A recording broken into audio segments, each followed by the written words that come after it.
Troisième référendum sur l'indépendance en Nouvelle-Calédonie, scrutin terminé. On attend les résultats. La participation est déjà en net recul. La Nouvelle-Calédonie est un territoire français du Pacifique depuis plus de 150 ans. Invitée en début de journal, la spécialiste Nathalie Mgrudovic.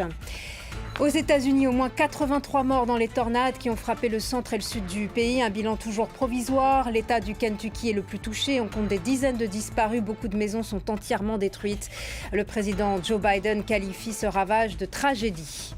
Et puis Samuel Eto'o est le nouveau président de la Fédération camerounaise de football. L'ancien international débutera son mandat avec la CAN, la Coupe d'Afrique des Nations. Bienvenue à vous tous et merci d'être avec nous. Référendum ce dimanche sur l'indépendance en Nouvelle-Calédonie, troisième et dernière consultation dans le cadre de l'accord de Nouméa, signé en 1998. Processus unique de décolonisation. Les deux premiers votes ont été remportés par le non avec un score en baisse entre 2018 et 2020 de 57% à 53%. Plus de 180 000 électeurs étaient appelés aux urnes. Cette fois, en raison de la pandémie, les indépendantistes du FLNKS ont refusé de participer. Dans certains bureaux de vote, la participation s'est effondrée. On retrouve Nathalie Mgrudovic, maître de conférence à l'université d'Aston, spécialiste des territoires français d'outre-mer, auteur de La France dans le Pacifique Sud, les enjeux de la puissance. Bonjour.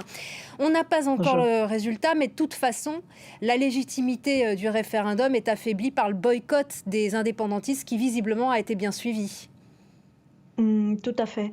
Alors, évidemment, quand on parle de légitimité, il faut distinguer entre la légitimité juridique, la validité juridique du référendum, qui est malgré tout valide, en effet, puisque c'est un processus démocratique, mais en effet, une validité ou une légitimité politique qui est contestable. Est-ce que ce référendum, d'après vous, risque du coup d'aggraver les divisions entre indépendantistes et anti-indépendantistes ? C'est ce que l'on pourrait craindre, mais en réalité, il faut voir un petit peu quelles vont être les bonnes volontés de part et d'autre pour entamer un dialogue constructif, parce que vraiment, il n'y a que cette option-là qui puisse permettre une sortie pacifique et constructive. Donc, est-ce que les anti-indépendantistes et les indépendantistes seront à même de maîtriser leurs troupes déjà, et à même de vouloir revenir à la table des négociations pour entamer ce nouveau processus qui va durer normalement 18 mois pour définir le nouveau statut de la Nouvelle-Calédonie, probablement donc dans la République. Et pour l'instant, ils ont dit qu'ils ne participeraient pas justement à ces discussions au lendemain du vote. Est-ce qu'il n'aurait pas fallu le reporter, ce référendum, et pourquoi ça ne l'a pas été fait ? Oui. Alors tout d'abord, en effet, certains ont affirmé qu'ils ne discuteraient pas tant que les présidentielles n'auront pas eu lieu. Mais d'autres leaders, notamment, je pense au président du gouvernement de Nouvelle-Calédonie, Louis Mapou, indépendantiste, qui, je crois, va quand même vouloir montrer une bonne volonté et un effort, une volonté d'apaisement, on va dire. Par contre, redonnez-moi l'autre question parce que je voulais finir sur ce point. Et pourquoi ça n'a pas été fait ? Pourquoi ce référendum n'a pas été reporté ? Voilà, donc là, il y avait une détermination. Pour moi, ça a été un calcul politique, plus qu'autre chose. Une volonté de boucler les 3 référendats durant la mandature Macron, durant ce premier quinquennat Macron. Je pense que c'est vraiment la raison primaire. Évidemment, il y avait une pression de la part des anti-indépendantistes pour régler la question, aboutir à la fin clore, voilà le terme que je cherchais, clore l'accord de Nouméa au plus vite pour pouvoir passer à autre chose, c'est-à-dire pour pouvoir passer au véritable statut de la Nouvelle-Calédonie. Mais encore une fois,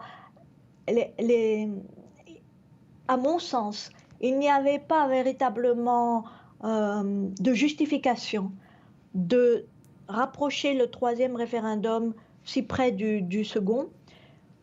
Et si l'on repense à la position qu'avait adoptée l'ancien Premier ministre d'Emmanuel Macron, Édouard Philippe, qui avait clairement dit que le référendum ne devrait pas avoir lieu trop vite et que notamment il ne devrait pas avoir lieu entre septembre 2021 et août 2022, justement pour pouvoir évacuer la présidentielle et les législatives et aborder le troisième référendum dans un climat pacifié, constructif.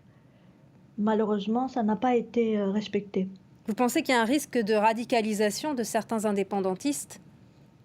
Ben, on a vu là déjà qu'il y a eu quelques appels de jeunes à des destructions d'urnes ou des appels un peu à la violence, mais minimes.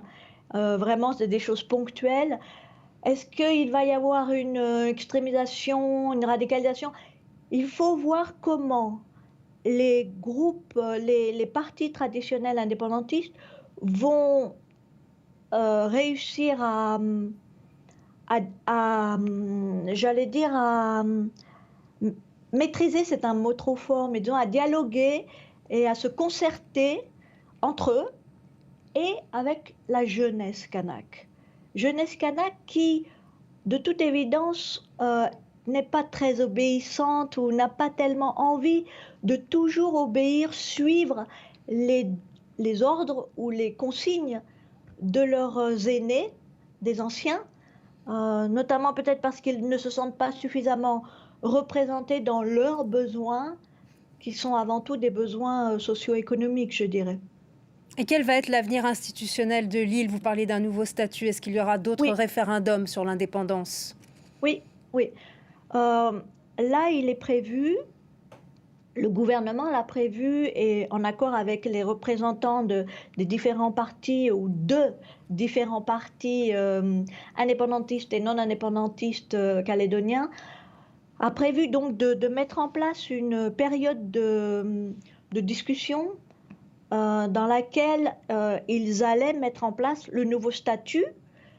Donc d'ici juin 2023, au terme de cette période, il y aura un nouveau référendum pour que les Calédoniens expriment leur volonté quant à ce nouveau statut. Donc on est encore dans l'incertitude, parce que premièrement, on ne sait pas exactement de quoi retournera ce statut. Deuxièmement, nous ne sommes pas certains du résultat de ce référendum de juin 2023 quant au statut. Donc vous voyez encore pas mal de choses. Dernier élément que j'aimerais rajouter, c'est que, quoi qu'il en soit, quelle que soit l'évolution statutaire de la Nouvelle-Calédonie, qui de toute évidence va évoluer vers encore un peu plus d'autonomie, bien que, étant donné que jusqu'à présent les accords de Nouméa ont véritablement délégué, redonné à la Nouvelle-Calédonie une très grande partie des pouvoirs qui appartenaient à l'État. L'État ne conserve que ses pouvoirs régaliens, qui sont la justice, les affaires étrangères, la monnaie, l'ordre public. Et donc, ces pouvoirs régaliens sont les pouvoirs qui restent entre les mains de l'État. Est-ce que l'État peut les déléguer à la Nouvelle-Calédonie? Je ne sais pas. Les partager peut-être. Ça sera l'objet des négociations là, qui vont être entamées maintenant. Merci beaucoup, Nathalie Mrudovitch, d'avoir été avec nous sur France 24. Et vous pourrez suivre l'intervention du chef de l'État, Emmanuel Macron, à 13h, heure de Paris, sur notre antenne France 24. Direction les États-Unis. Le bilan de la série de tornades extrêmement puissantes est d'au moins 83 morts. Un bilan toujours provisoire qui risque de dépasser les 100 morts. Les tornades ont traversé 5 États. C'est le Kentucky qui est le plus touché, et particulièrement la petite ville de Mayfield. Les précisions de notre envoyé spécial, Mathieu Mabin. Il suffit d'avoir remonté l'axe central de cette ville de Mayfield, qui était une ville ordinaire dont finalement peu d'Américains avaient entendu parler jusqu'à ces dernières 24 heures. Et donc il suffit de remonter cette rue principale pour se rendre compte que effectivement la ville de Mayfield n'existera probablement plus jamais telle qu'elle était. Une ville qui avait pourtant plus d'un siècle, qui appartenait à l'histoire du Kentucky et qui a disparu dans l'une de ces innombrables tornades. On parle de dizaines de tornades et en réalité aucun scientifique n'est capable de déterminer combien.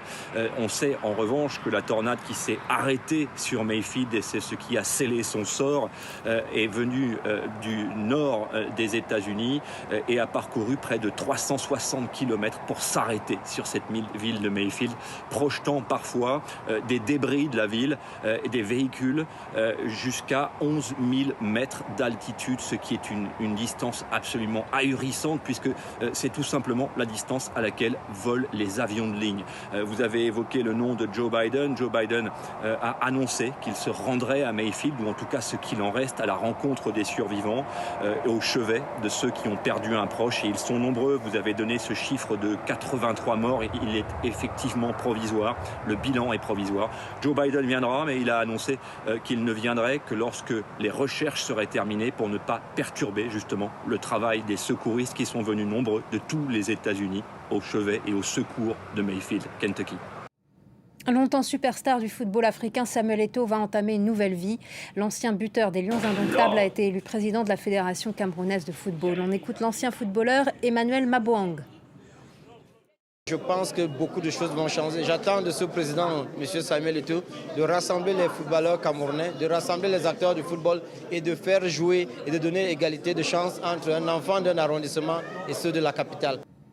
Fin de ce journal. Merci à toute l'équipe technique, à Michael Jorg, à Nicolas Guilbault, à Didier Mesgar, à Hugo Fourque, à Jean-Pierre Estéphan, à Arthur Even, à Émilie Durand, à Pauline Husson et à Sylvie Rothman. L'information continue sur France 24.